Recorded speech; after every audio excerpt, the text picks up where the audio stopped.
Hey guys, welcome to Sword and Spirit. I'm Wiley Sword and this is my wife Doreen. Hi.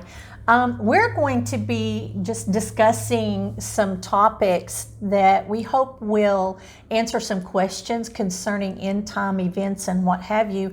And if you're interested in that kind of thing, then we hope you'll subscribe to our YouTube channel and follow us, and hopefully it will answer whatever questions you may have. Yeah, we've had a lot of people recently asking us about the end times. What's it going to look like? What's going to be happening? What does the Bible say? And we're going to be discussing this thing. And basically, we feel like we're in the last days. True. So, even as a child, I remember going to a revival, and the evangelist was teaching on the book of Revelation and the tribulation period. And boy, it really shook me up. And I drew closer to God in those times. I was, 5 or 6 years old at that time, but I remember it impacted me really well. Even in my teen years, I studied this subject quite a bit. So we want to discuss our biblical view, which is the evangelical view of the end times, and let's just go ahead and start with. Let's start in Daniel 12, verse 4. It says, "But you, Daniel, keep this prophecy a secret. Seal up the book until the end of time, when many shall rush here and there, and knowledge will increase." Another version of this says, "Many shall run to and fro, and knowledge will increase." We're in during those days where I feel like knowledge has increased. Yeah, it's true. There's been a huge knowledge explosion. Just in the last 20 years, just the things that are notable to me, that just 20 years ago, we never dreamed about the things that we have access to now. Yeah, electronics has just It's true. gone crazy, Big old radios that we have to carry around, or TVs, now they're so small you can wear them on your wrist. I mean, I remember as a kid having television that we had to walk over to it and had a knob on it, and you had to change the channel, and you might get 3 channels if the antenna was set just right. Yeah, it all kind of began from what I can see through history is, it seems like around the early 1900s, all of a sudden, the automobile industry took off, and then other things were invented around the automobile, and then just shortcuts to building these type of things, and then knowledge just has kept increasing and increasing. Yeah. And they even say today that every 22 months, our knowledge doubles. And so that's crazy. We're in a day where you can get any kind of information you want. I mean, it just looking at your phone. If you don't know about something, look at your phone. Yeah. Same as while we're doing this channel. If you don't know about the end times, look at your phone, watch a YouTube video, right? So knowledge has increased. And we will just kind of go over some of the things that some people may not realize. Maybe they weren't born yet when these things were happening, and we just kind of want to go over some of the things that show how fast knowledge has increased. So I remember as a kid, if you wanted cash for something, you had to go to the bank. You didn't just go to the grocery store and, pull out some extra cash, or even drive up and put a card. There was no such thing as a card that you put in a machine. Now, what? ATMs. Isn't that crazy? Yeah. And yet, they say, the things that I read said that the magnetic strip, the swipe card, it wasn't introduced until the 1970s, but even then it wasn't widely recognized, and we didn't really have access to that. So that's been a huge thing. Yeah. And even stuff like DNA, scientists began to study, sequence some DNA molecules in the 70s, but it wasn't until, 2003 that they finally were able to identify all of the 20 to 25,000 genes in the human DNA. Sometimes we'll watch television shows that, these detective shows or whatever, police shows, and they're dealing with cold cases, and the cases back then that they didn't have access to DNA, but now they have access to DNA, and they're able to go back and solve. In my mind, I just thought DNA testing has always been around. I never really thought about where it began. Right. So that's a big one. It is. And electric cars. Oh my goodness. Yeah. I love cars. I love working on them, but I do not like working on electric cars. They're pretty complex, and they've been around since the 20s. But Toyota, I think, is probably one of the biggest companies that's really put out some really good hybrid vehicles that run on gas and battery. Yeah, and Tesla wasn't even actually founded until 2003, and they're the ones who unveiled the first production model of the all-electric car. That's true. And that was in 2008. Yeah, and things that are going faster today, even our internet and our telephone systems, they're running on fiber optics now. And fiber optics is basically turning a light signal, so everything's traveling at the speed of light, and it's turning that light signal back into data. It transforms it to data, then back into data. Isn't it 100 gigabytes per second? 100 gigabytes per second. So that has sped up just transmission of media or of voice, all kinds of things. And that's crazy. Yeah. Oh, and so let's talk about robots. Yeah. So well, back in when I was a kid, I'd watch Lost in Space. There's robot on there, but he looks like a little trash can with wheels now compared to what people have made. I always wanted my own robot butler. But now there are robots that actually perform surgeries. They do surgeries. There's robots that are in manufacturing, that they build cars and other things with. How about solar energy? Wow. It was they had it back in the 70s. It was very expensive at that time, but now we just have, people have solar panels on their houses. Yeah. They have them on their RVs. So, solar power has increased in technology and availability. Now, I remember when barcodes were starting to be introduced when we were kids. Yeah, now, being raised in a home where we believed in the end times, people started putting two and two together, and they were thinking, hey, these barcodes could be part of the Mark of the Beast. It was huge. It was a big deal. And so people were starting to say, that could be part of the Mark of the Beast. Now, I still believe some form of the barcode will be part of the Mark of the Beast. It's very possible, yeah. Yeah. Yeah. Then there's, MRI equipment and bypass surgery. All of that's relatively new. Yeah, 1980s. Stents didn't even start getting put in hearts until around the mid 80s. And so, the medical industry has flourished with all kinds of knowledge. And so guess what? The first text message wasn't sent until 1992. And what do you think it said? Merry Christmas! Which is so fitting. That's my favorite season. That's true. And so that would have been my first text message. Yeah. Yeah.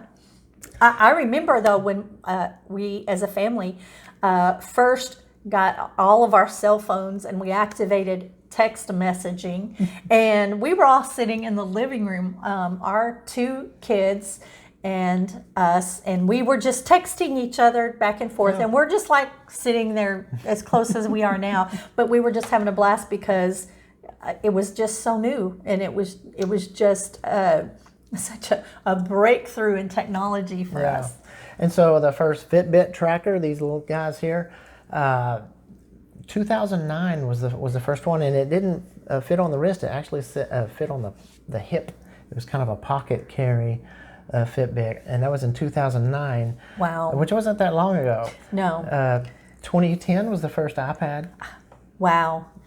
And that's crazy because, iPad now is just kind of a household word. Yeah. But it hasn't been just a very, very short time, 10 years. Yeah, only 10 years. Yeah. And then the PS4 and Xbox, those didn't come out until about 2013. Yeah, the Xbox One came out in 2013. I think there was a few earlier versions.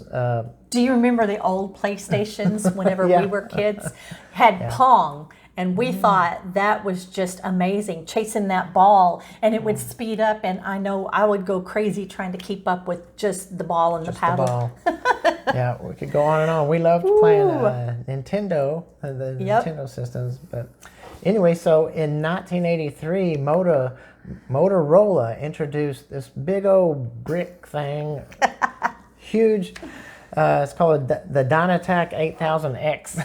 It weighed almost 2 pounds and cost about $4,000. Cell phone, and yet that was compact. Yeah. I mean, now I have this cell phone, and some people think it's kind of large. It's actually, a little mini computer, but yet it fits in my pocket. Right. Those things, you weren't going to put those in your pocket, and yet we thought they were pretty cool. They're a little bit more expensive too, even though the price of cell phones are going up. They haven't quite reached $4,000 yet. Yeah. In 1978, the first satellite. Wow. It's called the Navigation Global Positioning System, GPS, was launched. And it was not until 2000, though, until non-military people could start using them. So we've only had the GPS available to us since 2000. And now you can track just about anybody. Yeah. And you don't have to, we grew up driving around with these big road maps. You'd have to, navigate on a piece of paper where you wanted to go and try to figure out the exits. And it was so sometimes difficult. So I'm glad those days are over. Me too. It wasn't that long ago, in the 80s, only like 8% of households had a personal computer. Yeah. Isn't that crazy? They were very expensive. So in 1984, just 8% of households had a personal computer. Yeah, and the World Wide Web was still 5 years away. Cell phones were enormous. Americans born that year, they're 36 years old today. So and that doesn't sound very old, but when you start thinking about everything that has been invented in just that short period of time, it feels like a long time. Yeah, it does. In 1990, over 99% of households had no internet. Right. And if they did have it, it was very slow. It was probably dial-up. Yep. Remember dial-up? I do. That took forever, and man, talk about testing your patience. Yeah. However, we didn't realize how slow it was. We had nothing to compare it to, so True. We just had a little bit more patience back then, I guess. So dial-up just used your existing telephone line, so you actually had to plug it in to your telephone line. Yep. Oh my goodness. It would dial a number and That's crazy. just wait and wait. But that was the primary internet throughout the 1990s. That's until true. the faster broadband services began to take hold. Yeah. Dial-up had a max speed, and I remember starting out at like a really slow speed, and when it went up to 56 kilobits per second, Ooh. I remember we thought, boy, it's getting really fast now. Yeah, it only took, a minute for the page to load up. That's if you had a good telephone line. So, in 1990, 96% of Americans had no cell phone. Yeah. And we went over to the wall, and pushed a number. And now our kids look at those telephones and they say, "Oh, look at this old-timey thing." Yeah. So we're definitely living in the are. last days where knowledge has increased very, very rapidly, especially in the last few years, compared to the rest of history. And so we believe that we're living in the last days. And it says, "And many shall travel to and fro people are traveling like crazy these days, especially compared to just 20 years ago. I mean, there's more flights in the air now. There's trains, there's trucks, there's boats. Well, just think, back in the day, when you traveled across the ocean, it took months at a time just to get from one destination to another destination. And, cars themselves didn't exist. And airplanes, that was pretty much reserved just for military for the longest time. So just transportation alone, traveling to and fro, we don't think anything at all about traveling across the nation or even the world now. Right. You hop on a plane and within a few hours, you're at a different destination. That's true. So knowledge has increased. They shall travel to and fro. That's one of the reasons.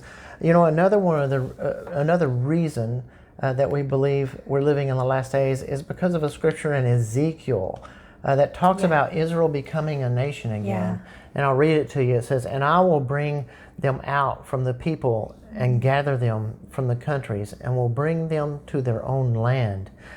And, from AD 70, where they were taken out of their land, until 1948 is how long it was before they became a nation again. And they were described as a nation in 1948. So I know that was a really powerful sign. I remember that being discussed in my household, when I was a kid growing up, how Israel became a nation. And that was the beginning of the end, if you will. Yeah. And so, another thing that corresponds with that is Jesus also mentions in Matthew 24:33-36 that this generation shall not pass till all these things are fulfilled. And, and Jesus is talking about the tribulation period and the day of the Lord when he returns. So these things shall not pass. This generation shall not pass until these things are fulfilled. And we believe he's talking about the generation of Israel that became a nation in 1948. So if you try to calculate what is a generation, how long is a generation, there was a time when people thought a generation was 40 years because there's a scripture that talks about a generation being 40 years. And so around the 80s, people were thinking, okay, the Lord could come anytime because, it's 40 years. And then, that passed. And so we came to another scripture that talks about Psalm 90:10. It says, "The years of our life are 70, or even by reason of strength, 80. Yet their span is but toil and trouble. They are soon gone, and we fly away." So 70 to 80 years is also can be considered a lifespan. So, they're not going to pass away. So a lot of people think, okay, 2028, that's about 80 years from 1948. Yeah. So can I just I just want to put a disclaimer here. We're not trying to set a date. No. We're just trying to discern the times and the seasons. The scripture does say that no man knows the day or the hour, and only the Father knows, not even the angels. Not even the angels know. So we're not trying to set a date. We're not trying to teach some kind of heresy or anything. Right. We just want to help people to kind of discern the times that we're living in. True. So, we really don't know how long this generation truly is going to live. Maybe it's 100 years. Right. But this is just kind of what we're going off of. Yeah. So, in reality, 2028 could be the end of the lifespan, or they're close to those of those years. That were born in 1948, which was when Israel became the nation. Yeah. So that's an interesting thing to think about. And there's another scripture that's in Hosea 6 verse 2. It says, "After 2 days he will revive us. On the third day he will restore us, that we may live in his presence." If there's a scripture that talks about To the Lord, 1,000 years are as a day, and a day is like 1,000 years. And so if you take AD 0 and you go 1,000 years, that's 1 day. So at 1,000 AD, that's the end of 1 day. So then you're from 1,000 to the year 2,000, that's day 2. But this scripture says, on the third day he will restore us. So after the year 2000, we've started into this third day. Very interesting. It's very interesting. Also, if you notice, Jesus rose again early in the morning on the third day. Oh. And it just kind of makes you think, we're in the third day. If you look at the scripture, we're early in it. We're early in That's in the third true. day. So that's really interesting. It's a good thought. That's a good thought. So what's next? So I think that in future recordings, we're going to begin to discuss things like what is the rapture. We kind of alluded to it a little bit today. What is the rapture? Will the rapture happen soon? Right. And I know I'm getting a lot of questions about that right now. A lot of people are asking, so are we getting ready to be raptured? Could it happen? Could it really happen soon?